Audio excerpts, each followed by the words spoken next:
les équipes types. Plus le mercato, la fin du mercato se rapproche, plus on voit des équipes qui se ressemblent. C'est normal, une ossature se dégage. Messieurs, j'ai regardé vos équipes juste avant l'émission. Évidemment qu'elles se ressemblent puisque vous êtes dans la ligne directrice du coach. C'est bien, vous avez joué le jeu. On va commencer avec la tienne, Soun. Tu nous as concocté une équipe avec De Vrij derrière. Voilà, s'il y a encore vraiment un poste à renforcer pour toi, c'est en défense. Donc tu prends un De Vrij et tu nous sors un petit Masuaku qui joue à West Ham, je crois, après être passé par l'Olympiakos. Petit latéral gauche, tout frais, tout neuf, tout offensif aussi. Aussi capable de mettre des coups francs, je crois. Qui avait marqué au Vélodrome un but magnifique avec Valenciennes. Donc moi, il m'avait marqué, ce jeune Masuaku.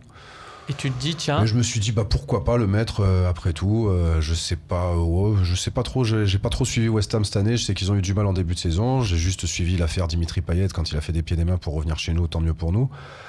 Donc pour toi, tu dis, j'avais gardé un bon souvenir de lui, un petit latéral gauche offensif qui monte bien, qui est tout jeune, qui peut faire l'aller-retour sans problème. Pourquoi pas. De Vrij pour être complémentaire avec Rami, un peu plus rapide que lui. Et j'imagine tu recrutes quelqu'un pour être avec Valère Germain en attaque. Oui. Mais Valère Germain titulaire.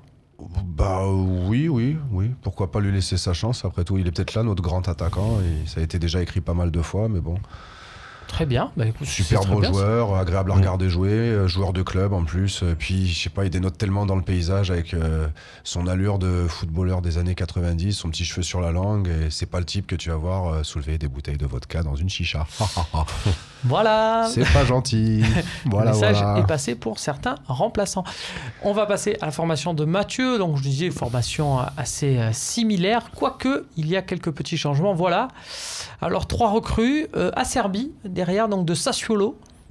Sassuolo, donc, qui a perdu son coach, qui a perdu Defrel devant, qui sont tous les deux partis à la Roma.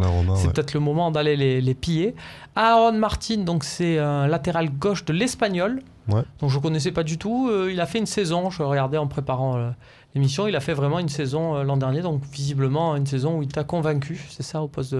Ouais, alors en fait Aaron Martin, c'est un petit clin d'œil parce que j'avais pas pensé à Masuaku, qui est une bonne idée de DJ Soun. Il y avait Amavi aussi. J'ai hésité avec Amavi, mettre Amavi qui avait déjà été sur les tablettes cet hiver, qui aurait été une sorte de Sanson que tu relances et qui réexplose au plus haut niveau et que tu peux en vendre très cher, qui est l'avenir aussi Amavi d'ailleurs, qui est convoité par Monaco.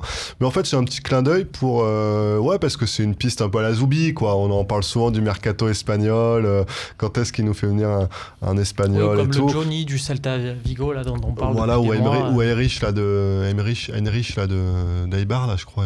Il y a un attaquant aussi, Heinrich, qui était supervisé, donc voilà, il regarde un peu en Espagne, et il y a eu Théo Hernandez aussi, mais bon, qui était évidemment pas dans les moyens. Mais ce Aaron Martin, il a été déjà supervisé par le Real Madrid, c'est une valeur montante de la Liga, donc c'était un petit clin d'œil, pourquoi pas, ça vaudrait cher ça, je pense que ça vaudrait déjà assez cher, il a pas 20 ans, mais c'est l'avenir, c'est l'avenir. Puis tu vois, avec un Padawan pour Patevra, ça peut être pas mal. Acerbi, on le présente plus, c'est quand même une des valeurs sûres. Beaucoup de clubs étaient dessus, notamment les clubs turcs comme Beşiktaş ou Galatasaray. Et Olivier Giroud devant. Parce qu'il y a un beau symbole de prendre l'attaquant de l'équipe de France. Voilà, ça peut faire quand même bien rêver le Vélodrome, voilà. Et en plus c'est complémentaire avec Germain, donc aussi. Donc c'est bien, c'est une bonne idée, c'est Payet, une belle chose. Giroud, Mandanda, Rami. On a une équipe de France un peu résistance. On a l'équipe de France du passé. On n'a pas forcément l'équipe de France du futur, mais bon, pas. Pour la Ligue 1... mieux l'équipe de France 2015 que l'équipe du Soudan 2017. Tout à fait. Et puis pour la Ligue 1, ça doit suffire. Évidemment, Ligue 1 française aussi, ça tombe sous le sens. Messieurs, c'est parti, on envoie les questions-réponses.